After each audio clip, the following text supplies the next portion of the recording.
मराठों से लड़ाई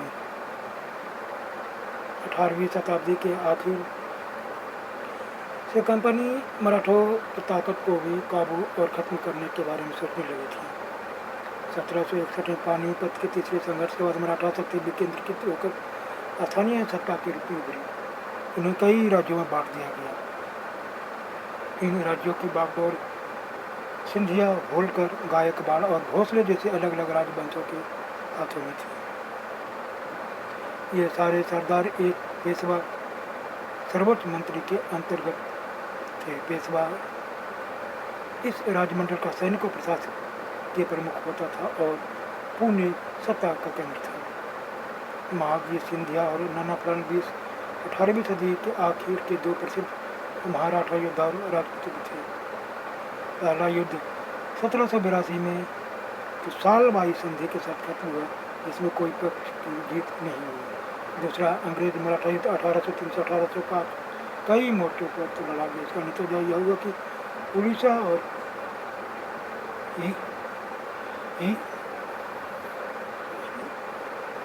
यमुना के उत्तर में स्थित आगरा और दिल्ली सहित कई भूभाग अंग्रेजों के कब्जे में आ गए।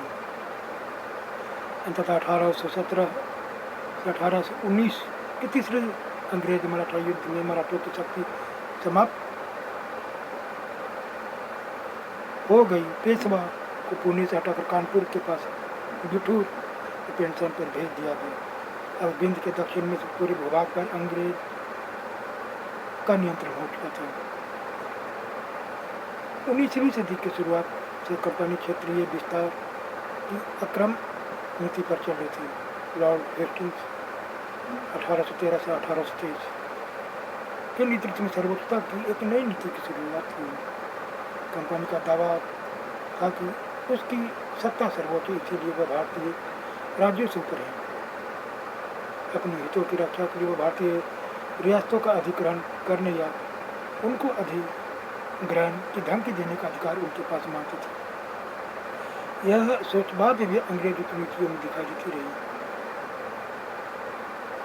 जब अंग्रेज ने कितूर, फिलहाल के कर्नाटक में एक छोटे से राज्य को कब्जे में लेने का प्रयास किया, तो रानी चेन्नम्मा ने हथियार उठा लिया और अंग्रेजों के खिलाफ आंदोलन कर दिया।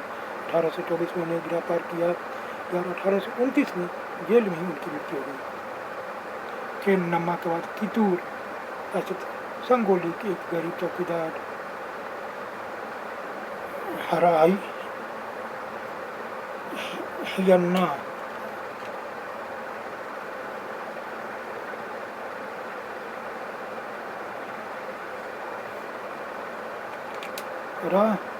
ने यह पत्र जारी किया था। समर्थन और सहायता से उन्होंने बहुत सारे ब्रिटिश वीरों और दस्तावेजों को नष्ट कर दिया।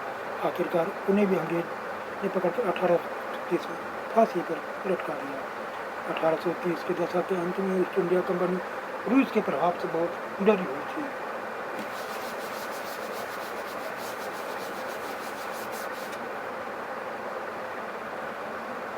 कंपनी को भय था कि कहीं रूस का प्रभाव पूरी एशिया में फैलकर उत्तर पश्चिम से भारत को भी अपने लपेट में न ले। इसी डर के चलते अंग्रेज उत्तर पश्चिम भारत पर ही अपना नियंत्रण स्थापित करना चाहते थे। 1838 से 1842 के बीच अफगानिस्तान के साथ एक लंबी लड़ाई लड़ी और वहाँ प्रत्यक्ष कंपनी शासन स्थापित कर दिया गया। 1843 में सिंध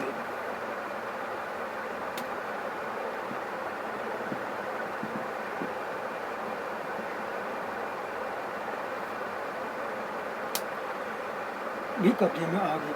इसके बाद पंजाब की बारी थी। पंजाब में महाराजा रणजीत सिंह एक कंपनी की दाल गलने लगी। 1839 में उनकी मृत्यु के बाद इस रियासत के साथ दो लंबी लड़ाइयाँ हुई और आखिरकार 1849 में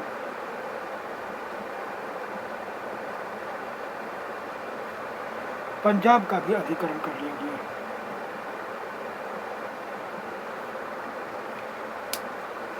विलय की नीति अधिग्रहण की आखिरी लहर 1848 से 1856 के बीच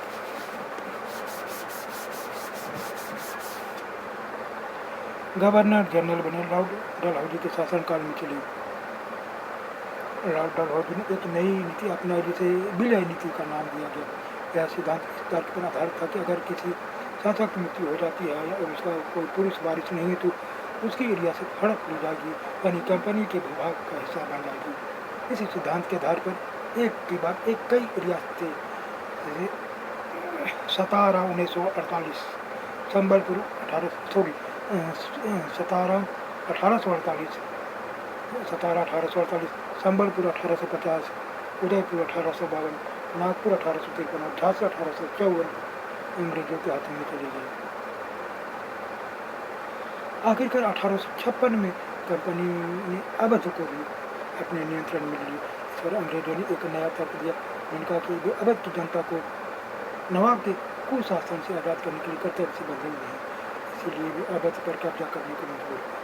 अपने प्रिय नवाब को जिस तरीके से गद्दी से हटाया गया उसे देखकर लोगों में गुस्सा भड़क उठा और अवध के लोग भी 1857 के महान विद्रोह में शामिल हो गए।